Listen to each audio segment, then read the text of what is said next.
Quantum সম্পর্কে জানতে পেরেছি অনেক আগে ২০১৪ সালে আমার এক ফ্রেন্ড কোয়ান্টাম গ্র্যাজুয়েট ওর কাছ থেকে। তখন থেকে আমার বন্ধু আমাকে বলতো যে তোমারও কোয়ান্টাম করা উচিত, কারণ এটাতে অনেক বেনিফিট হবে, জীবনের লক্ষ্য অনেক সুনির্দিষ্ট হবে। কিন্তু আমার মনে হতো আমি তো অনেক ব্যালেন্সড, আমার রাগ নেই, মোটামুটি মাথা ঠান্ডা পারসন।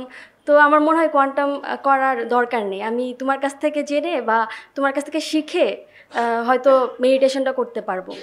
কিন্তু আমি গ্র্যাজুয়েশন করার পরে আমার মনে হয়েছে যে সব কিছু অনেক অস্থির, মানে কোনো লক্ষ্যই, কি করব, ক্যারিয়ারে কি হবে, জব করব নাকি হায়ার এডুকেশন নিব, এইগুলো সুনির্দিষ্ট ছিল না। তো আমার মনে হয় এইবারের কোয়ান্টাম কোর্সটা আমার জন্য খুবই ইম্পর্টেন্ট ছিল। গুরুজির মুখ থেকে কথাগুলো শুনে বা সবার সাথে এখানে মেডিটেশন করে আমার সেলফ রিয়ালাইজেশনটা হয়েছে। আগে আমি দেখা যেত অনেক ফোন স্ক্রল করতাম, 2 মিনিট পরে পরেই চেক করতাম, যে আমার মনে হতো কোনো কিছু হয়তো মিস হয়ে যাবে, কোনো ইম্পর্টেন্ট ইমেইল হয়তো আসবে আমার, বা কোনো মেসেজ হয়তো আসবে যেগুলো আমি মিস করে ফেলবো। কিন্তু এখানে 4 দিন ফোন অফ করে সারাদিন এখানে থেকে তারপরে বাসায় গিয়ে যখন দেখলাম একটা কোনো মেসেজই আসে নাই, কোনো ইমেইলও আসে নাই, তো আসলেও সেটা এতটাও গুরুত্বপূর্ণ না যে সঙ্গে সঙ্গে না দেখলে আমার খুব একটা ক্ষতি হয়ে যাবে।